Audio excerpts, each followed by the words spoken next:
Howdy folks, Trey back here again. It's been a while since I've done a video.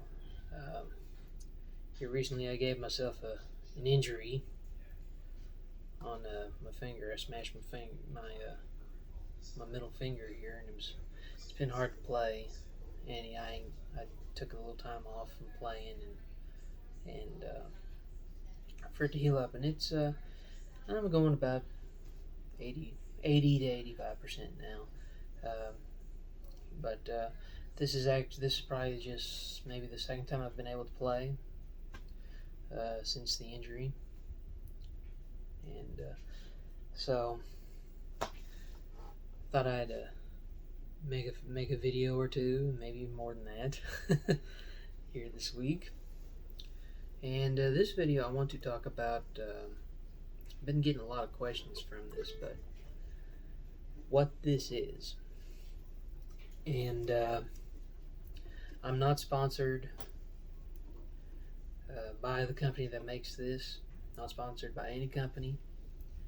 This is something that I bought with my own money,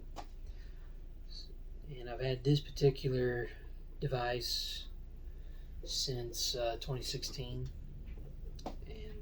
It's the same age as the mandolin is, which is when I bought the mandolin. And this is what they call a Tonegaurd. And what this is for really is to hold the instrument off of your stomach, your chest, or wherever you play it. Because if you don't, it kind of muffles the tone, and you don't get near as much volume with it. But when you put this on, it holds it out away from you. So you get the maximum amount of volume, you get the maximum amount of tone. And just overall, it makes it, for me, it makes it more comfortable to play the mandolin. I'm a big guy and I have big hands. I've had a lot of people ask me, well, how can you do all that? And one thing I noticed on the mandolin that was so hard was trying to get that thing out there enough to where you have the volume and the tone. And I'd heard a lot about these. I've heard a lot of people that has made their own, but I've bought this one. I think they go for about $120, maybe $150, depending on what the instrument is. I think I hadn't really kept up with it lately since I've got one, since I've had them. And what I'll do here is I'll take the Tonegaurd off and let you hear what it sounds like with it off and on, and see what sounds the best, and leave a comment. And leave a comment down there and see which one you like the best. Alright, this first half of this tone sample is going to be without the Tonegaurd, and show off the beautiful back of this Eastman 815, just to kind of give you all a sneak peek of what this thing looks like on the back. And here is what it sounds like without the Tonegaurd on it.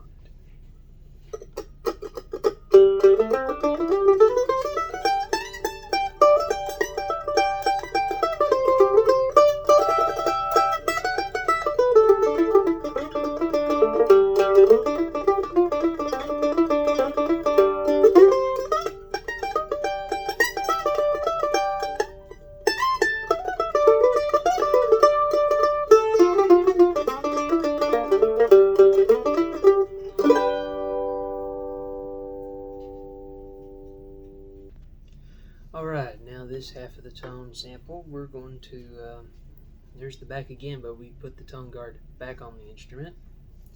And to me, I hear a notable difference in the tone, but I'll let you all put your ear to the speaker and let you decide what sounds best to you.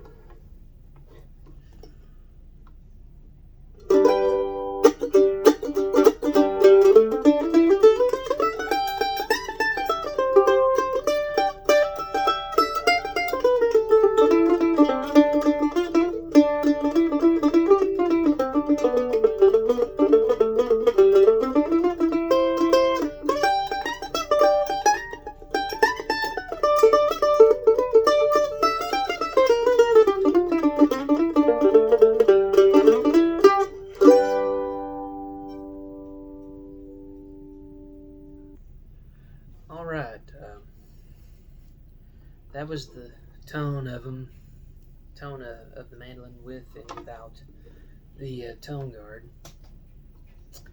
And as some of you may have heard, there is a very notable difference in the tone. This is a totally different mandolin when you have the Tonegaurd on there, and it's a much louder. It's already a loud mandolin without the Tonegaurd, but it's even louder with the Tonegaurd on there. There's more tone in it. There's more presence to this mandolin, and that's one thing I noticed whenever I'm traveling and get sound check and everything. I played one gig with this mandolin without the Tonegaurd, and there just wasn't near the volume that was needed there to cut through the mix. And it was actually the first half of the show. The second half, I put the Tonegaurd on the instrument, and very noticeably you could hear it over a lot of the instruments, and they had to actually go back and turn mine down because I was that much ahead. I was that much louder than everybody else. So that was one thing I liked about the Tonegaurd, and that was one of the reasons. That's one of the many reasons why I purchased it. I'll just kind of go over a few of them. The second reason was, as I said, I'm a big man, and this small of an instrument, it's without the Tonegaurd, it was hard for me to get into a comfortable spot. And with this, I've been able to get used to a position with the strap and without the strap that I could play in. And that's one thing that I liked about it as well. And the third main reason why, and a lot of people don't think about it, is that it's really a kind of a scratch preventative to, like, say on this mandolin, it's there. I mean, there's a few little nicks and crannies where it's kind of got minor scratch, but for the most part, it's not really been scratched up, and so that's one thing I liked about it. And I mean, outside of, you're going to get scratches in the top, no matter what, especially where I'm at. Just the wear and the tear of how I play the mandolin, and the occasional bumping into the microphone, which I do a lot. Because when I mic up, I usually try to put the microphone right in the bottom sound hole. And a lot of people disagree with me about that, but that's for a totally different video that I'll probably eventually get to, just not right now at this point. But anyway, and that's the three main reasons why that I've got it for the mandolin, and that's pretty much it about the Tonegaurd. Other than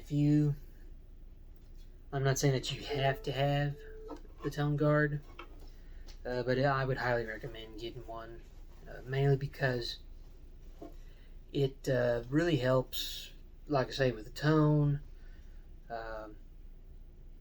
the quality of the mandolin as far as sound wise. It really improves that, boosts it a bunch, like plugging it in almost. And I have not had a problem with being in a jam session, with sound checks, or for that matter, I've never had a really big issue with this mandolin of people having trouble hearing me. And that's a big key in the bluegrass, especially whenever you're having sound check.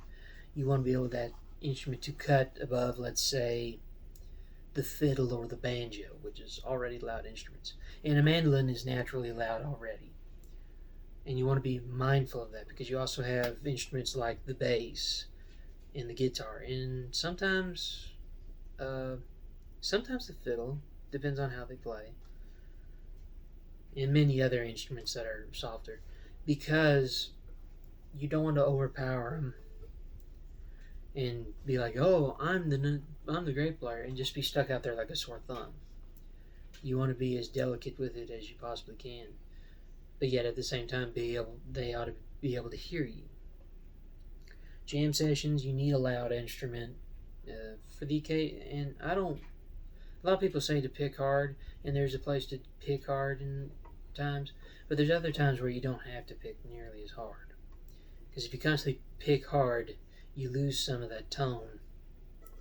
And so jam sessions not as a big a deal with tone, other than they want to hear you, but to me it's important to have good tone. And that's key to any instrument you play. And this is just something that helps me with that option, with the tone of it all.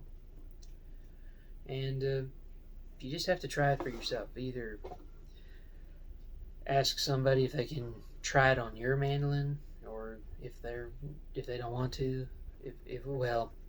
if you're able to, and even just try it on their mandolin if they'll let you. Just ask them, and just kind of see if it fits for you. And if you don't like it, you don't have to get it. You can just take it off, leave it off, and just go with that. So,